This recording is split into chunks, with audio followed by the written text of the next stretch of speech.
नमस्कार दोस्तों, स्वागत है आपका हमारे YouTube चैनल में। मैं अशोक कुमार आपका स्वागत करता हूं। सबसे पहले हम लोग ये देखेंगे, एक क्लास 10th के मैथ का सवाल है। 10th के अगर बोर्ड एग्जाम आप देने वाले हैं तो आपके लिए बहुत ही महत्वपूर्ण ये साबित होगा क्वेश्चन। प्रश्नवाली 2 का सी है, एक्सरसाइज 2 का सी का ये सारा क्वेश्चन एक एक करके हम लोग सारा क्वेश्चन एक एक सवाल को देखेंगे। तो चलिए शुरू करते हैं। सवाल क्या है? सवाल है दो संख्याओं का योगफल 50 है। दो संख्याओं का योगफल 50 है और यदि उनमें से एक संख्या दूसरी संख्या की 7/3 गुनी है तो संख्या निकाले। तो चलिए बनाते हैं। तो सबसे पहले हम लोग क्या करेंगे, मान लिया कि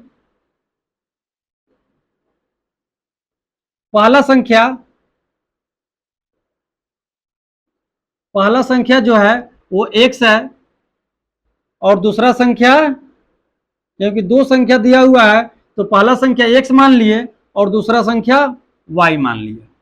प्रश्न से क्या कह रहा है? प्रश्न से फर्स्ट लाइन में कह रहा है दोनों संख्याओं का योगफल 50 है। तो दो संख्याओं का योगफल 50 है तो पहला संख्या और दूसरा संख्या का योगफल कितना दिया हुआ है? 50 दिया हुआ है। तो x plus y equal to कितना हो गया? 50 हो गया। समीकरण 1 बना लिए। दूसरा फिर से क्या कह रहा है? दूसरा लाइन में देखेंगे, एक संख्या जो है वो दूसरी संख्या का 7/3 गुना है। पहला संख्या दूसरे संख्या का, दूसरा लाइन में यहां पे देखें, यदि उनमें से एक संख्या दूसरी संख्या का 7/3 गुना है, एक संख्या जो है दूसरी संख्या का 7/3 गुना है, तो एक संख्या दूसरी संख्या का 7/3 गुना है। तो x हो गया 7y/3। तो क्या हो जाएगा ये? यहां पे 3x बराबर 7y, 3x बराबर 7y।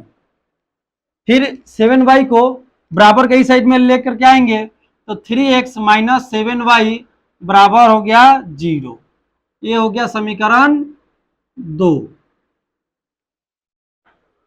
अब क्या करेंगे, यहां पे 3x माइनस 7y है समीकरण 1 में, और यहां पे है x plus y equal to 50 है। तो हम लोग क्या करेंगे, समीकरण 1 में 7 से गुना कर लेते हैं ताकि एक बराबर हो जाएगा, वाई को बराबर करके काट लेंगे और x का मान निकल जाएगा।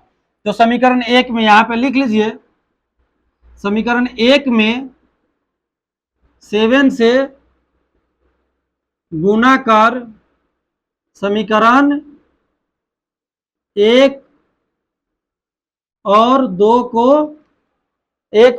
को जोड़ने पर, समीकरण 1 में 7 से गुना करेंगे और समीकरण 1 और 2 को दोनों को जोड़ लेंगे।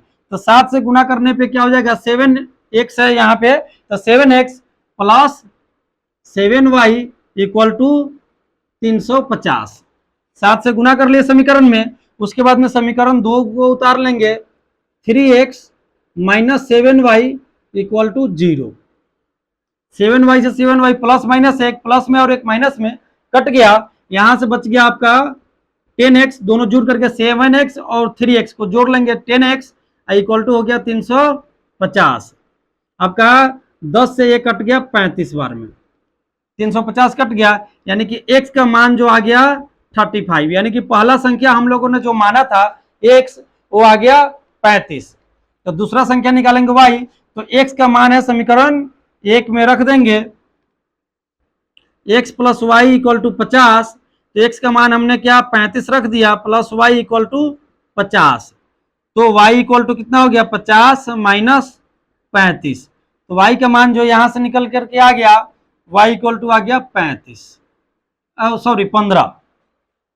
50 से 35 घट गया तो 15 आ गया। तो पहला संख्या हमने x माना था, x का मान 35 आ गया। दूसरा संख्या हमने y माना था, y का मान 15 आ गया। तो पहला संख्या जो हो गया 35 हो गया और दूसरा संख्या 15 आ गया। दोनों संख्याओं का योगफल 50, 15 और 35 और 15 50 हो गया।